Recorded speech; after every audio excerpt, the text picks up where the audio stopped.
නමෝ තස්ස භගවතු අරහතු සබ්බ ධම්මේසු අප්පටිහත ඥානචාරස්ස දස බලධරස්ස චතු වේසාරජ්‍ය විසරදස්ස සබ්බ සත්තුතමස්ස ධම්මිස්සරස්ස ධම්ම රාජස්ස ධම්මස්සාමිස්ස තථාගතස්ස සබ්බඤුනෝ සම්මා සම්බුද්දස්ස නමෝ තස්ස භගවතු අරහතු සබ්බ ධම්මේසු අප්පටිහත ඥානචාරස්ස දස බලධරස්ස චතු වේසාරජ්‍ය විසරදස්ස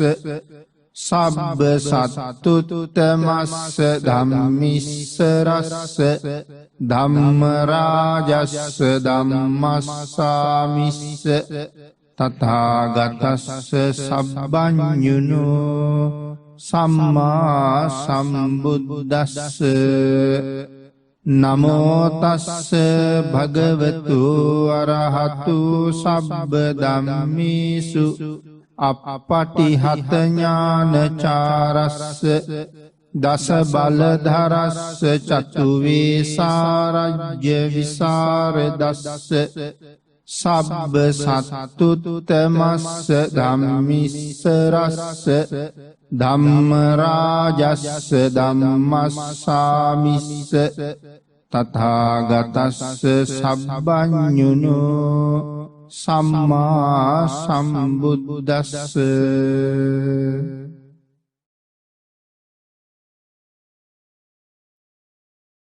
සද්ධර්ම ශ්‍රාවක කාරුණික ගුණගරුක බෞද්ධ පින්නතුනි, බොහෝම ශ්‍රද්ධාවෙන් යුක්තව මේ සූදානම් වෙන්නේ ලෞතර බුදුරජාණන් වහන්සේ ලෝක සත්වයන් කෙරෙහි අනුකම්පාවෙන් අවබෝධ කරගෙන දේශනා කොට වදාළ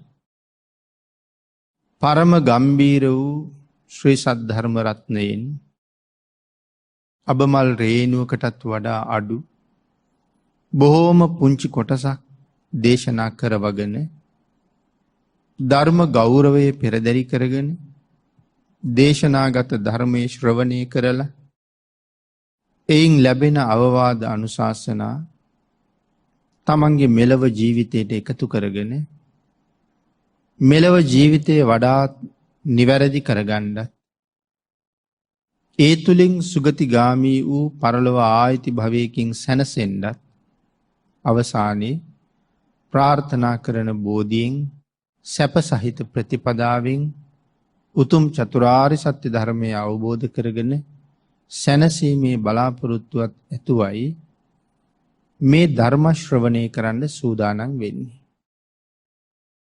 පින්නතුනි, මේ දිනවල මේ ධර්ම දේශනා මාලාව තුළ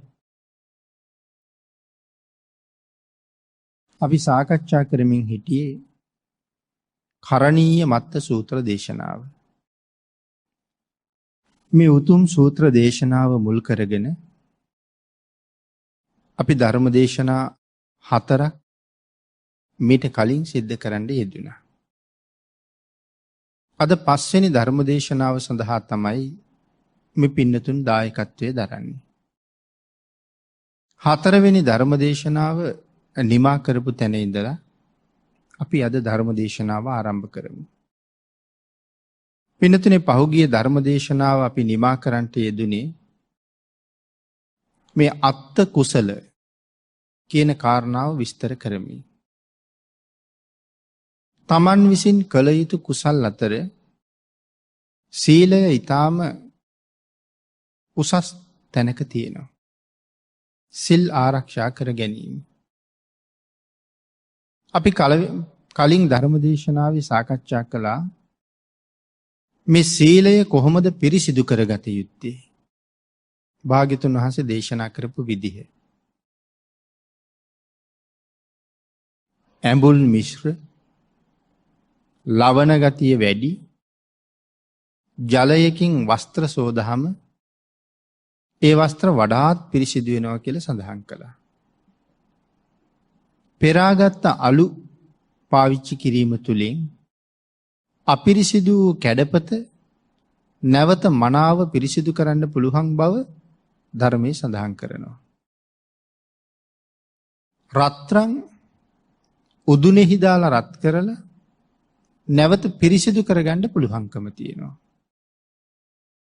ආම්ලික වූ ලවනාධික ජලයකින් හෝදලා වස්ත්‍ර පිරිසිදු කරනවා වගේ අලු යදාගෙන කැඩපත පිරිසිදු කරනවා වගේ උදුනෙහිලා රත් කරලා රත්රන් පිරිසිදු කරනවා වගේ නිතර නිතර ආවර්ජනය කරලා තමන්ගේ සීලය පිරිසිදු කරගන්න කියලා භාග්‍යතුන් වහන්සේ දේශනා කරනවා. දවසකට 2-3 වතාවක් 4-5 වතාවක් නමුත් නිතර නිතර තමන්ගේ සිල් මෙනෙහි කරන්න කියලා මෙතන සිහිපත් කරනවා. යම් කටයුත්තක යම් කතාබහක යෙදිලා ඉන්න වෙලාවක සීලයට කොතන හරි paluddක් වුණාද කියන කාරණාව නිතර ආවර්ජනය කරන එක ඊටාම වටිනවා. මේ කාරණාව පැහැදිලි කරලා අපි 4 වෙනි ධර්ම දේශනාව නිමා කළා. පින්නතුනි භාග්‍යතුන් වහන්සේ දේශනා කරනවා ඥාණය යොදාගෙන සීලය පිරිසිදු කරන්න කියලා. සිල් පිරිසිදු කරන්න මනාව ඥානයක් තියෙන්න ඕනේ. ප්‍රඥාවක් තියෙන්න ඕනේ. ඇයි මගේ සීලය කොතන හරි යම් paluddකට භාජනය වුණාද ආවර්ජනය කරලා ඒ කාරණාව සිහිපත් කරන්න හොඳ මතක ශක්තියක් හොඳ සිහියක් තියෙන්න ඕනේ. paludu වෙලා නම් නැවත සකස ගන්න එක ඉතා වටිනවා. බුදුරජාණන් වහන්සේ අපිට දේශනා කරනවා ඒ කොයි වගේද? සීලය ආරක්ෂා කරගන්න දරණ උත්සාහය. කිරල් මවක් එහෙම නැත්නම් කිරල දේනුවක් තමන්ගේ බිජුවට රැකගන්න කොයිතරම් කැපකිරීමක් කරනවද? සෙමර මුවෙක් තමන්ගේ වලිගය ආරක්ෂා කරගන්න මොනතරම් උත්සාහ කරනවද? එක පුතෙක් ඉන්න අම්මා කෙනෙක් ඒ පුතා ආරක්ෂා කරගන්න කොච්චර කටයුතු කරනවද? එක ඇහැක් තියෙන කෙනෙක් ඒ ඇහැ පරිස්සම් කරන්න කොයිතරම් උනන්දු වෙනවද? ඊටත් වඩා සීලය ආරක්ෂා කරගන්න උනන්දු වෙන එක වටිනවා. මොකද මේ සීලය අපිට බොහෝම උපකාර කරනවා මේ සසර ජීවිතේට. ඒ මොකක් සඳහාද? උපදින තැන තීරණය කරන්න. සීලේ වටින්නේ ප්‍රධාන වශයෙන් අපි මැරිලා ආපහු උපදින තැන තීරණය කරන්න මේ සීලය අපිට බොහෝම උපකාර කරනවා. සීලයෙන් තමයි උපදින තැන තීරණය කරන්නේ. දානයෙන් කරන්නේ ඉපදුනාට පස්සේ ඒ පුද්ගලයාට ලැබිය යුත්තේ මොනවද කියන එක තීරණය කරනවා. එහෙනම් මේ ජීවිතය තුළ දානයයි සීලයයි ඊටාම උසස් තැනක තියලා මනාව ආරක්ෂා කරගන්න එක අනාගත සුභසිද්ධිය සඳහා බොහෝම හේතු වෙනවා. ඒකයි මේ සීලය ගැන මේ තරම්ම කරුණු දක්වලා තියෙන්නේ. ඊළඟට පිළිතුරු සඳහන් කළා භාග්‍යතුන් වහන්සේ දේශනා කරන මේ සිල් සම්බන්ධ කරුණ සුළුපටු නෑ කියලා. එහෙම සඳහන් කරන්න හේතුවම අපි මරණයෙන් පස්සේ ආය උපදින බව අපි හැමෝම හොඳටම දන්නවා.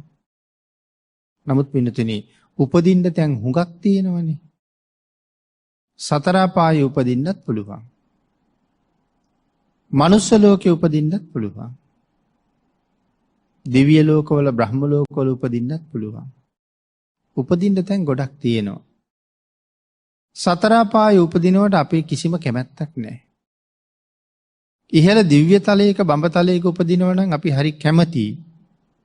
නමුත් එවන් මට්ටමකට යන්න අපි ළඟ තියෙන සීලය කොයිතරම් ප්‍රමාණවත්ද කියන කාරණාව අපිම තීරණය කරන්න ඕනේ. මනුස්ස තලයක උපදින්නත් මේ උතුම් සීලය අත්‍යවශ්‍යමයි. ඒ නිසායි මේ කාරණාව ඒ තරම් ශ්‍රේෂ්ඨ වෙන්නේ. පින්නතුනි, මේ කාරණාව භාග්‍යතුන් වහන්සේ ඒ තරම් අගය කරන්නේ සසර සත්වයා දුගතියට අකමැති නිසා. සුගතිගාමීව ඉපදිලා ප්‍රාර්ථනා කරන උතුම් බෝධියක් තියෙනවා නම් බෝධිය මුදුන්පත් කරලා මේ සංසාරයෙන් එතර වෙන්න සීලය නැමැති සාධකේ නැතුව කවදාවත් පුළුවන් වෙන්නේ නැහැ. හැබැයි සිල් ආරක්ෂා කරනවා කියලා කියහම අපිට හිතෙන හැටියට ආරක්ෂා කළොත් ඒත් බලාපොරොත්තු වෙන තැනට යන්න බෑ. එහෙනම් කවුරු කැමති විදිහට සිල් රකින්න වෙනවද? බුදුරජාණන් වහන්සේ කැමති විදිහටයි ඒ සීලය ආරක්ෂා කරන්න ඕනේ. නැත්තම් අපිට විවිධ විදිහට යොදා ගන්න පුළුවන් මේක. එහෙම යොදාගත්ත කියලා ඒ රැකවරණය ලැබෙන්නේ නැහැ. භාග්‍යතුන් වහන්සේ කැමති විදිහ වෙන්න ඕනේ. අපි රකින්න සීලේ දිහා බලහම ආර්යයන් වහන්සේලාට සතුටක් ඇති වෙන්න ඕනේ. මේ පුද්ගලයා ශ්‍රේෂ්ඨයි කියලා. පින්නතුනි, සිල් පිරිසිදු නම් එතනින් එහාට ඉදිරියට තියෙන ජීවිතයත් බොහොම පිරිසිදුයි. හැබැයි සිල් අපිරිසිදු නම් ඉදිරියට යෑමක් නැහැ. අපි යම් කාර්යයක් කරනවා විතරයි.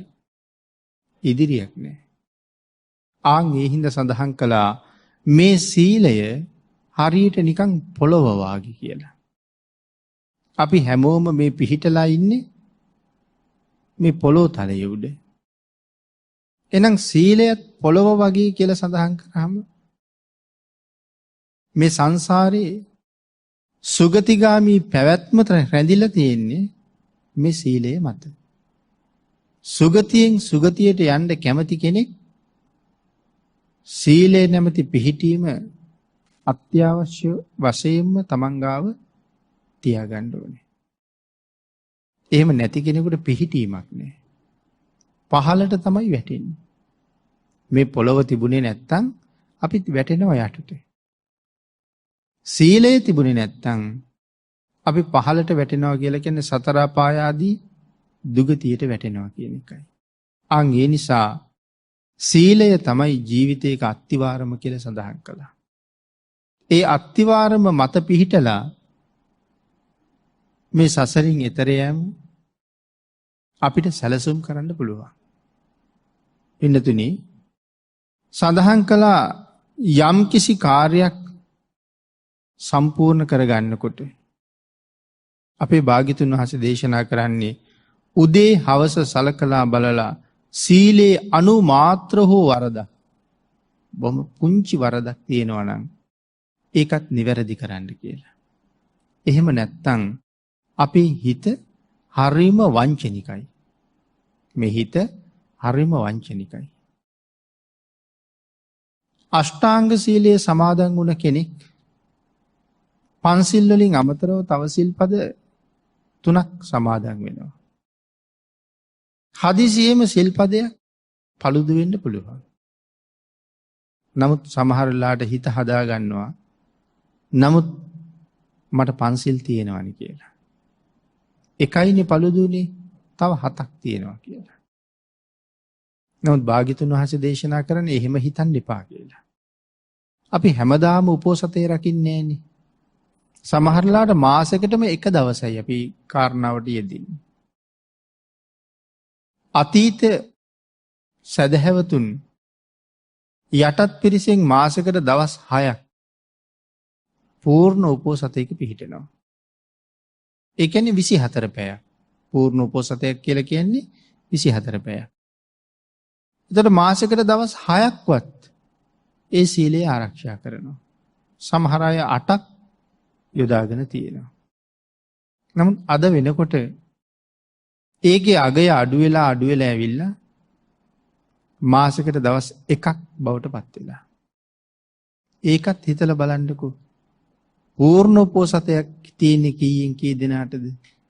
උදේට ඇවිල්ලා හවසට යන ස්වභාවයක් තමයි දකින්නේ. එහෙම වුණොත් අර්ධ උපෝසතයක්වත් නැහැ. අර්ධ උපෝසතයක් සම්පූර්ණ වෙන්නේ නැහැ එහෙම වුණාම. අර්ධ උපෝසතයක් පිළිබඳව බුදුදහමේ සඳහන් කරලත් නැහැ. එකම තැනක විතරක් ඔය කූට විනිශ්චකාර වස්තුව පැහැදිලි කරනකොට සඳහන් කරනවා. මොකද පින්නතුනි අපි මේ උපෝසත සිල් සමාදන් වෙනකොට උදේට ගෙදරින් පිටත් වෙලා එනකොට කියනවනම් මං හවස එනවා කියලා. අපි සිල් සමාදන් වෙන්නෙම හවසට ගෙදර යෑමේ බලාපොරොත්තුව ඇතුව. එතකොට සමහර සිල්පද සම්පූර්ණ වෙන්නේ නැහැ. දැන් හිතලා බලන්නකො විකාල භෝජනේ. විකාල භෝජනා වේරමණී සික්ඛාපදං කියලා සමාදන් වෙනකොට මේ සිල්පදේ මධ්‍යාහණයෙන් පස්සේනේ ආරක්ෂා වෙන්නේ. උදේ සමාදන් වෙලා මධ්‍යාහණය වෙනකන් කී පාරක් ආහාර ගත්තත් මේ සිල්පදේ හානි වෙන්නේ නැහැ.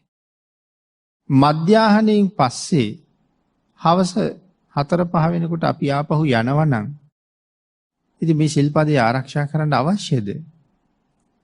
මොකද ආයෙ ගිහිල්ලා හවසටත් ආහාර ගන්නවා නම් මේ සමාදන් වෙච්ච එකේ තේරුමක් නැහැනේ. ඒකයි පූර්ණ උපෝසතයක් ගැන සඳහන් කරන්නේ. පහුවදා අරුණ නැගෙනකම්ම ඒ සිල්පදේ ආරක්ෂා කරන්න කල් තියෙනවා. ඒ නිසයි මෙතන සඳහන් කළේ අපේ හිත නොයෙක් තැන්වල වංචා කරලා අපිව රවට්ටලා මේ සීලයෙන් අහකට ගන්නවා. භික්ෂූන් වහන්සේලාගේ සම්බන්ධයෙන් සඳහන් කරනකොට උපසපන් භික්ෂූන් වහන්සේලාට පරාජිකා ශික්ෂා පදවලට අමතරව මේ කුඩා ආපත්‍ති විශාල ප්‍රමාණයක් භාග්‍යතුන් වහන්සේ දේශනා කරනවා. නමුත් යම් භික්ෂූන් වහන්සේ නමක් පරාජිකා පත්තියකට පත් නුණා නම් ඒ තවත් භික්ෂුවක් භික්ෂුත්වයට හානි වෙලා නැහැ. භික්ෂු කියන නමින් සලකන්න වටිනවා. නමුත් පරාජිකා ශික්ෂාපද ටික ආරක්ෂා කරගෙන මගේ භික්ෂුත්වයේ කෙලෙසුනේ නෑනේ කියලා හිතාගෙන අනික් මේ කුඩා ශික්ෂාපද බින්දෙන එක ගැන සැලකිල්ලක් නොදක්වා හිටියොත් ඒ සීලය පින්නතුනි පිරිසිදු නෑනේ. අපිරිසිදුයි. සාමණේර භික්ෂූන් වහන්සේ නමක් වශයෙන් පන්සිල් වලින් එක සිල්පදයක් උල්ලංඝනය වුණොත් උන්වහන්සේට පැවිද්ද නැතුව යනවා. අනික් සිල්පද වලින් එකක් උල්ලංඝනය වුණොත් පන්සිල් වලට අමතරව තව 5ක් තියෙනවා. සාමණේර දස සීලේනේ. ඒක දඬුවම් ලැබිය යුතු වරදක්. ආචාර්යවරයාට වහාම ගිහිල්ලා කියන්න ඕනේ. ස්වාමීනි මං අතින් මෙන්න මේ වාගේ ශික්ෂාපදයක් උල්ලංඝනය වුණා කියලා. පන්සිල් වලට අමතරව. එතකොට ආචාර්යවරයා ඒකට සුදුසු පියවරක් අනුගමනය කරනවා නැවත සීලය පිරිසිදු කරවන්න. දඬුවම් ක්‍රමයක් නියම කරලා එයින් පස්සේ නැවත ආයති සංවරයේ පිහිටවන්න ආයෙත් සිල් දෙනවා. නමුත් අපේ හිත වංචනික නිසා නෑ තාම මගේ තිසරණේ තියෙනවා පැවිද්ද තියෙනවා මේ සාමාන්‍ය සිල්පදයක් උල්ලංඝනය වුණා. එහෙම හිතලා කටයුතු කරනවා නම් තාමත් දුසිල්වත් කියලා හඳුන්වන්නේ. ඒ නිසයි මෙතන දේශනා කරන්නේ මනාව ප්‍රඥාවෙන් යුක්තව නිතර ආවර්ජනය කර තමන්ගේ සීලය පිරිසිදු කරගන්න කියලා සඳහන් කරනවා. උදේ හවස සලකලා බලන්න කියනවා මේ සීලය ගැන. කොතන හරි අඩුවක් වුණාද? කොතන හරි paluddක් වුණාද? අපි සාමාන්‍යයෙන් එදිනෙදා පරිහරණය කරන දේවල් වල අඩුපාඩුවක් paluddක් දැක්කොත් අපි වහාම හදනවා. පින්නතුනි ඒ ඔක්කොටම වඩා සීලේ paludd හදාගත්තොත් අති දීර්ඝ කාලයක් අපට සුවය පිණිසම පවතිනවා. ඊළඟට දේශනා කළා විශේෂයෙන් පැහැදිලි කරනවා ඒ සීලය මනාව පිරිසිදු කරන්න යමෙක් උත්සාහ කරනවද ආන් ඒක අත්ත කුසලයි කියලා. තමන් විසින් කරගත යුතු කුසලයක්. කරණීය මත්ත කුසලේන. මේ මත්ත කියන වචනයෙන් තමයි අත්ත කුසල කියන වචනය වෙල්ති. කරණීය කළ යුතුයි අත්ත කුසල. නිරන්තරයෙන් කුසල් සම්පූර්ණ කරගත යුතුයි. පිනතුනි ආං ඒ තමාගේ දියුණුව සලසන කුසලයක්. මේ අත්ත කුසල කියන්නේ දියුණුව සලසන කුසලයක්. සිල් ආරක්ෂා කරනවා කිව්වහම පින්නතුනි සඳහන් කළා දවසක් තුල කීප වරක් ඒ සිල් ආවර්ජනය කරලා මනවින් නිතර නිතර පිරිසිදු කරගන්න. මේ සීලය ගැන සඳහන් කරනකොට මනා පිරිසිදු සීලයක් අවිප්පටිසාරීය සීලයක් කියලා කියනවා. අවිප්පටිසාරීයයි. ඇයි මේ අවිප්පටිසාරීයයි කියලා කියන්නේ? පින්නතුනි අවිප්පටිසාරේහි පිහිටලා කෙලෙස් විස්කම්බණය කරන්න පුළුවන් කියලා සඳහන් කරනවා. කාලයක් තිස්සේ නිතර නිතර ආවර්ජනය කර කර පිරිසිදු කරගත්ත සීලය ආපහු හැරිලා බලනකොට කොතනවත් කැඩිලා නැහැ. කොතනවත් paludu වෙලා නැහැ. කොතනින්වත් අපිරිසිදු බවක් පේන්නේ නැහැ. මතක ඇති කාලෙක ඉඳලා තමන්ගේ සීලය හරි පිරිසිදුයි, නිර්මලයි.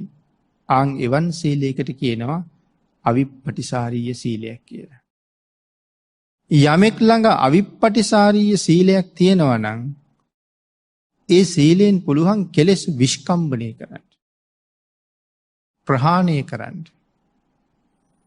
පින්නතුනි හිතන්නකෝ අපිට සිල්පදයක් කඩන්න හේතු වෙනවා නම් ඒ සිල්පදේ කඩන්න හේතු වෙන්නේ මොකක් නිසාද? ක්ලේශයක් නිසානේ. ක්ලේශයක් නිසා තමයි සිල් paludu වෙන්නේ. එහෙනම් මෙතන සඳහන් කරනවා ඒ කෙලෙස් විස්කම්බණය කරනවා, ඈත් කරනවා, නැති කරනවා මනාව සීලය ආරක්ෂා කිරීම. paludu කරන්න හිතෙනවා. විකාල භෝජනේ කඩා ගන්න හිතෙනවා. කෑම කෑවට මොකවත් වෙන්නේ නැහැ නේ කියලා හිතෙනවා.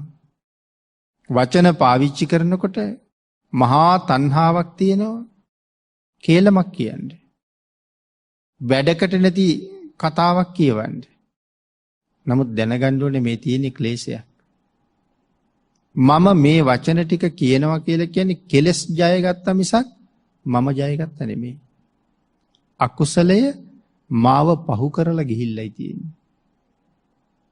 අපි හැම වෙලාවෙම උත්සාහ කරන්න ඕනේ අකුසලයේ අපි විසින් පහු කරලා යන්න ඕනේ. නමුත් සාමාන්‍ය ලෝකෙ වෙන්නේම අකුසලයේ අපිව පහු කරන එක. යමෙකුට පුළුවන් නම් අකුසලය පහු කරන්න ඒ අය මේ ලෝකෙ බොහොම ශ්‍රේෂ්ඨයි. එහෙනම් අවිපටිසාරීය සීලයෙන් පුළුවන් කෙලෙස් විස්කම්බණය කරන්න. කෙලෙස් නැති කිරීමේ ආකාර 4ක් අපේ බුදුරජාණන් වහන්සේ දේශනා කළා. ඒ ආකාර 4 තමයි තදංග, විස්කම්බන, සමුච්ඡේද, පටිපස්සද්ධි. ඔය තදංග කියන වචනේ නම් නිතර නිතර අහලා අපේට මතක ඇති.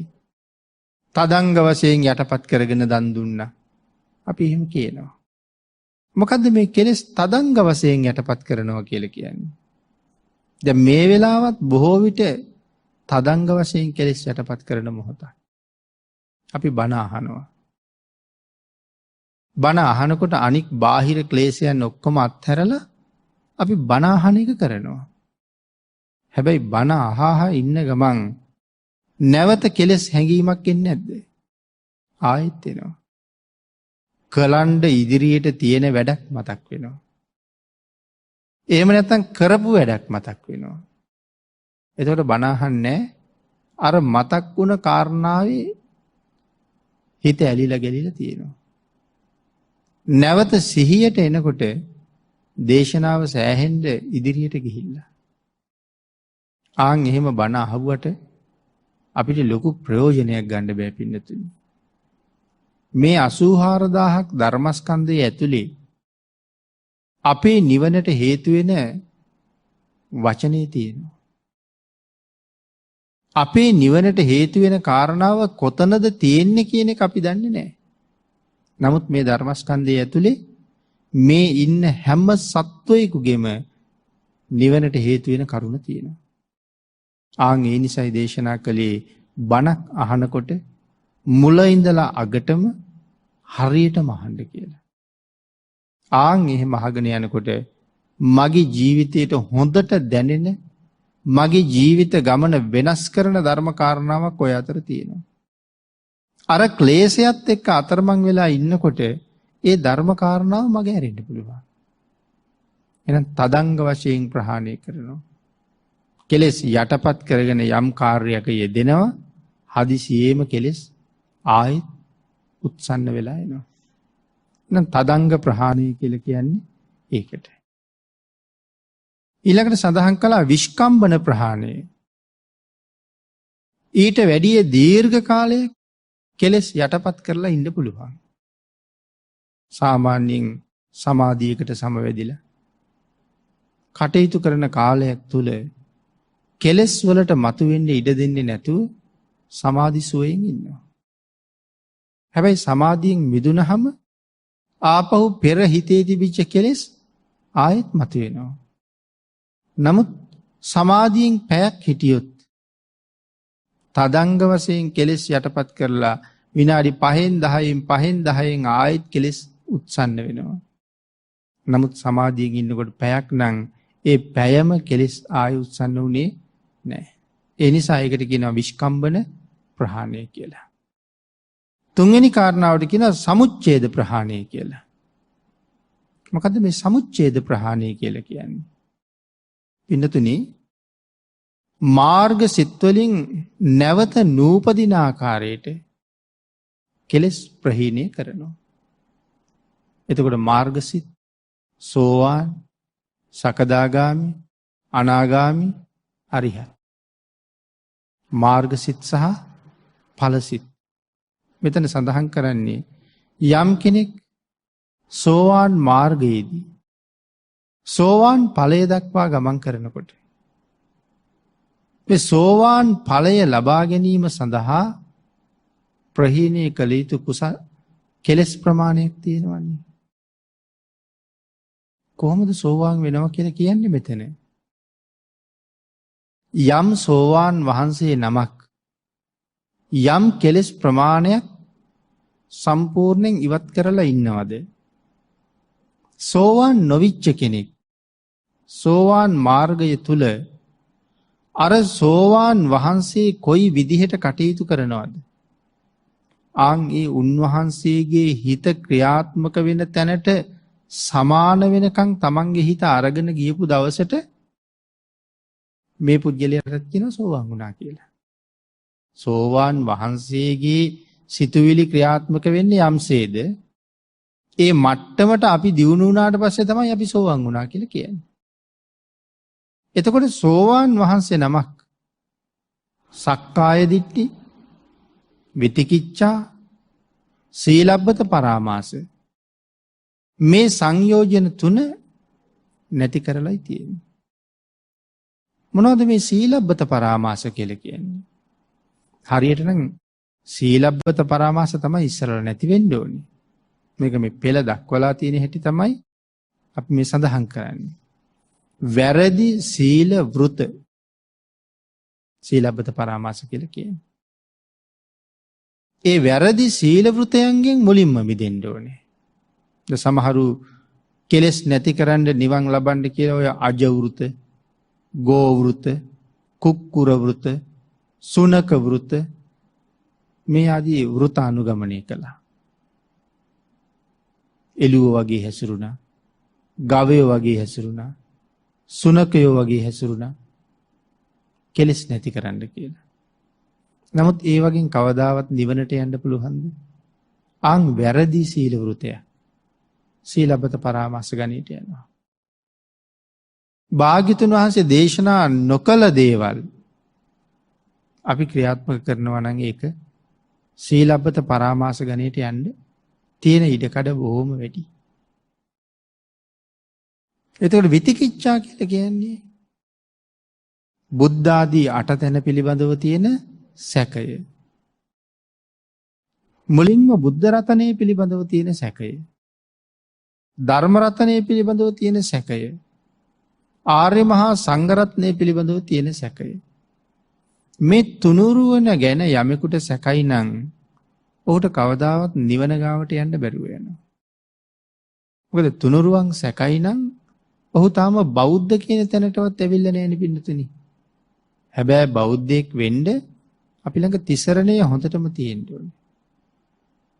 ඒත් එක තව කරුණු 5ක් පැහැදිලි කරනවා. බුද්ධ ආදී 8 තැන පිළිබඳව සැකේ. අතීත භවය, අනාගත භවය පිළිබඳව තියෙන සැකය මේ විදිහට කරුණු.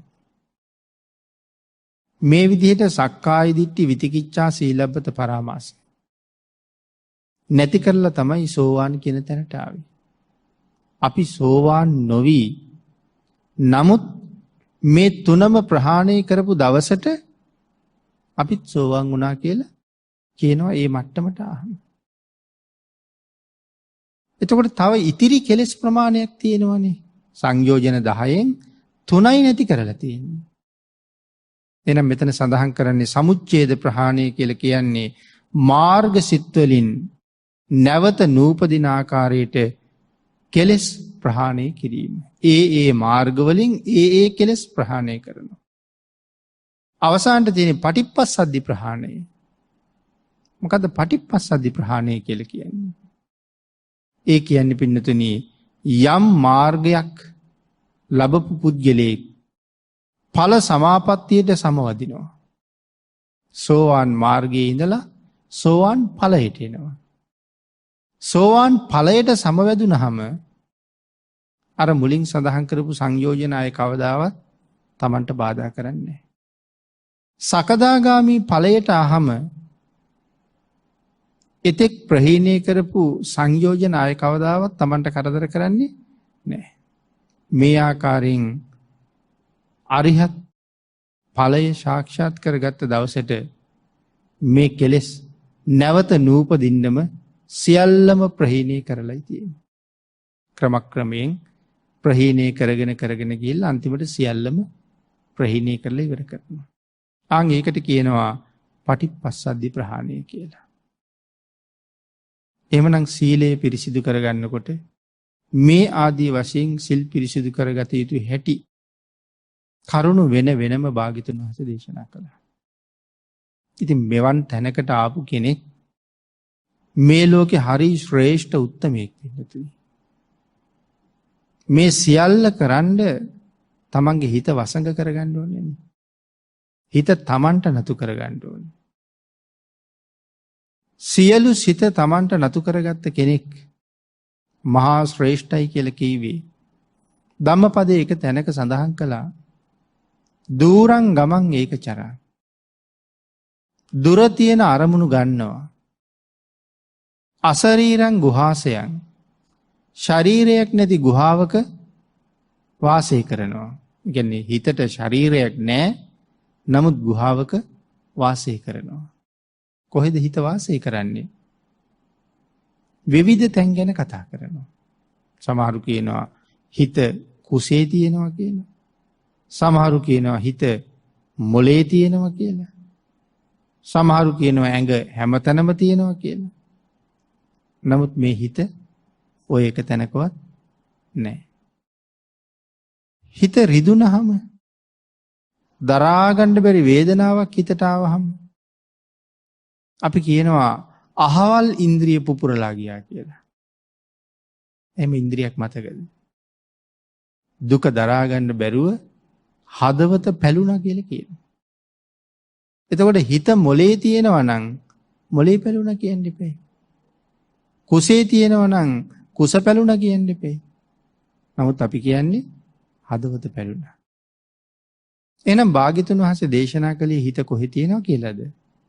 හෘද වස්තුවේ පිරිසිදු ලේ තියෙන පැත්තේ ලේ ධාතුවේ ගෑවෙමින් නොගෑවෙමින් හදයවත්තු රූපය කියලා ඉන්ද්‍රියක් තියෙනවා. ආන්ගේ ඉන්ද්‍රිය උඩ තමයි මේ සිත් පහළ වෙන්නේ. දුර තියෙන අරමුණු ගන්නවා. හිතට තනියම බලන්න පුළුවන්ද? දැන් අපි සමහර වෙලාවට කියනවානේ හිත හුඟක් දුර යනවා කියලා. අපි කියමු හිත දැන් අනුරාධපුරේ ගියා. රුවන්වැලි සෑය මළුවට හිත ගිහිල්ලා. දැන් හිතට පුළුවන් ද ගිහිල්ලා රුවන්වැලි සෑය බලන්න? හිතට බෑ රුවන්වැලි සෑය බලන්න. එහෙනම් අපිට දැන් මේ කියනකොටම මළුවට ගියා වගේ මැවිලා පේන්නේ කොහොමද? අපි රුවන්වැලි සෑය කලින් දැකලා තියෙනවා. ඒ අරමුණ තමයි මේ අරන් තියෙන්නේ.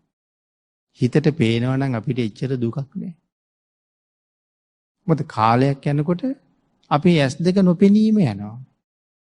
ඉතින් හිතට පේනවා නම් අපිට මොකටද ඇස්?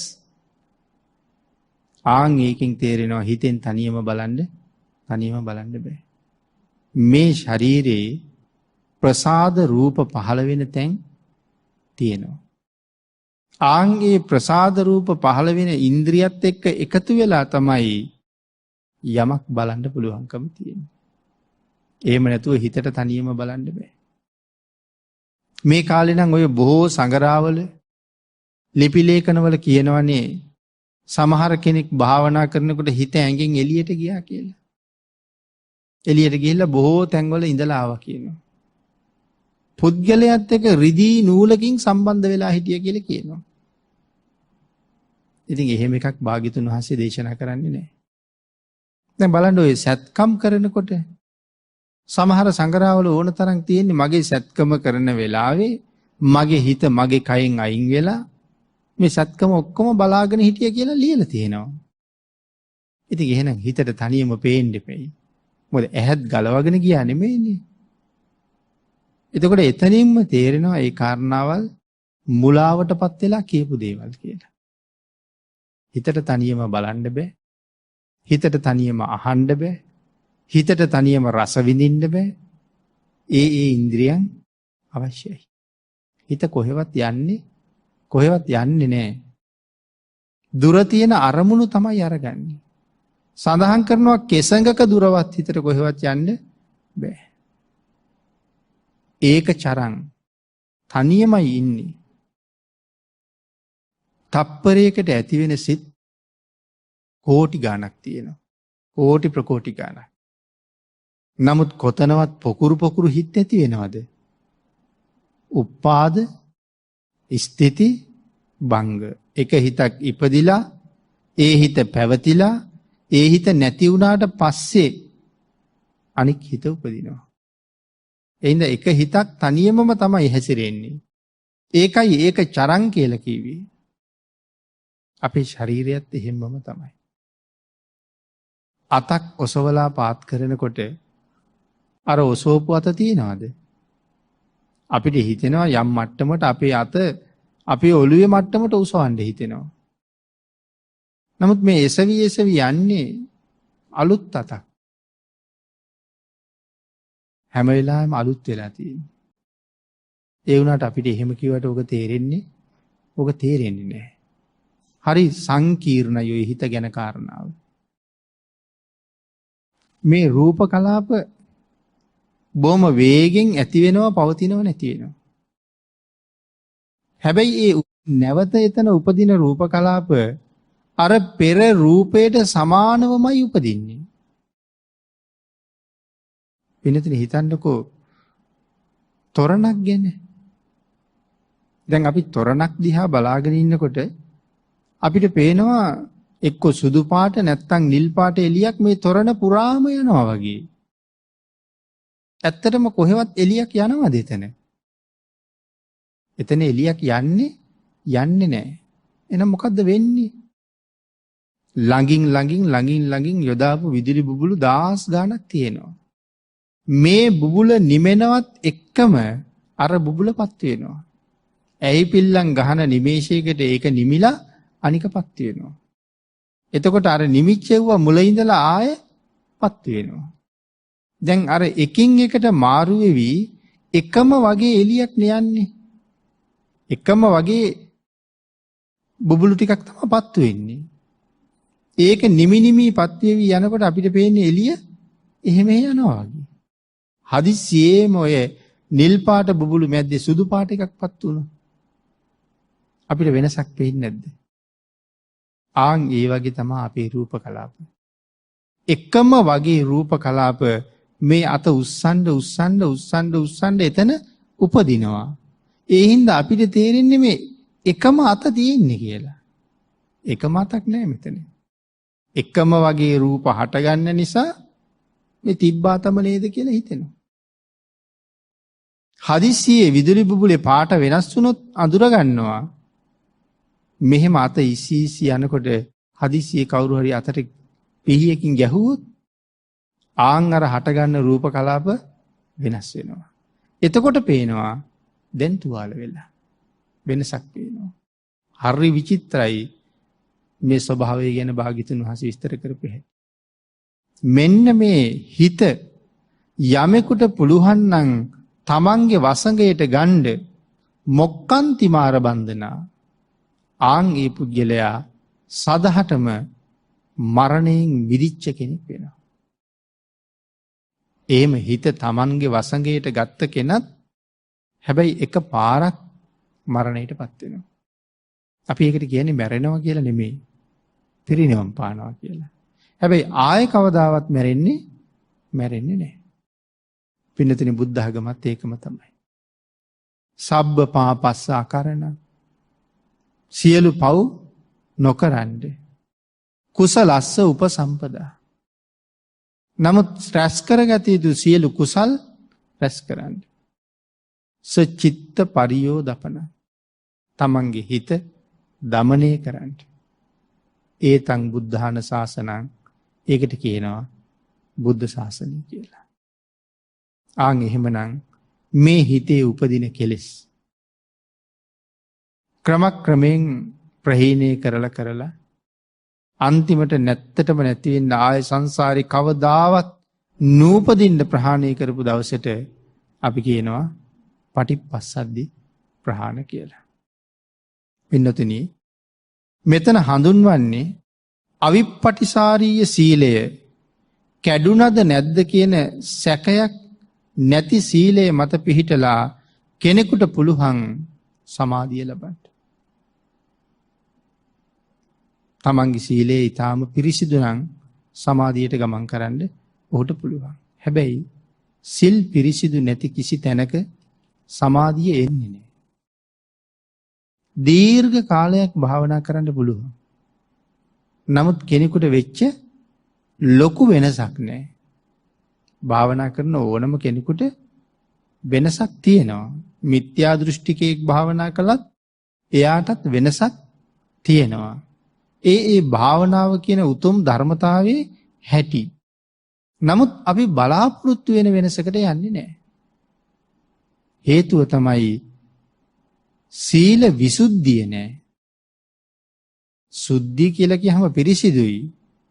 විසුද්ධි කියලා කියහම විශේෂණයක් එකතු කරලා තියෙන්නේ ඊට විශේෂයෙන් පිරිසිදුයි. සීලය විශේෂයෙන් පිරිසිදු නැති නිසා චිත්ත විසුද්ධිය හම්බ වෙන්නේ නැහැ. එහෙනම් චිත්ත විසුද්ධියට මඟ පාදන්නේ සීල විසුද්ධිය. ආන් එකයි සඳහන් කළේ සීලය මේ ගමනට ඊටාම වටිනවා. සිල් නැති තැන කවදාවත් භාවනාවක් මුදුන්පත් වෙන්නේ නැහැ. භාවනාව කොච්චර කල් කළත් දියුණු වෙන්නේ නැත්තම් ආපහු ආවර්ජනය කරන්න තියෙන්නේ මගේ සීලය අවිප්පටිසාරීයද බිඳිලා නැද්ද? නෑ, පළුදු නිසා තමයි ඵල ලැබෙන්නේ නැත්තේ. ආයෙ මුල ඉඳලා එන්න වෙනවා. සීලේ ගාව ඉඳලා. මේ ආකාරයෙන් කෙලෙස් විස්කම්බනය කිරීමෙන් තවදුරටත් වීර්ය කිරීමෙන් ඔහුට කසීනේ පිළිබඳව තමන්ගේ හිත වඩන්න පුළුවන් කියලා කියනවා. යම් කෙනෙක් තමන්ගේ හිත ඒ මට්ටමින් වඩා ගන්නවා නම් වෙනතුනේ කසීනේ වඩලා ඔහුට ඒ කසින සමාපත්තිය ආධාර කරගෙන පුළුවන් නිවන් අරමුණු කරන්න. ඒ කසින සමාපත්තිය අරමුණු කරලා නිවන් අරමුණු කරන්න පුළුවන් කියලා සඳහන් කරනවා.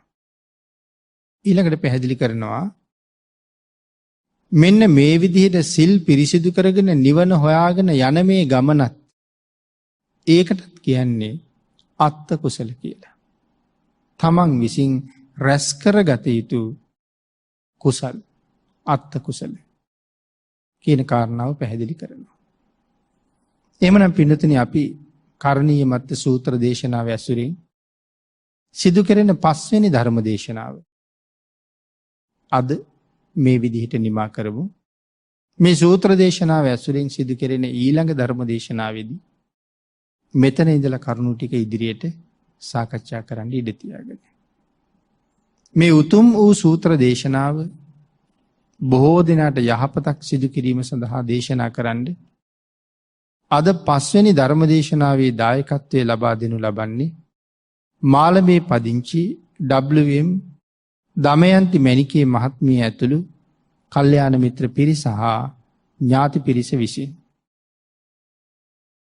WM මහීපාල බණ්ඩාර පියතුමා පී දන්වත්ත ලියනගේ මෞතුමිය යන දෙපළට විශේෂයෙන් මේ රැස් කරගත්ත පින් අනුමෝදන් කරනු ලබනවා.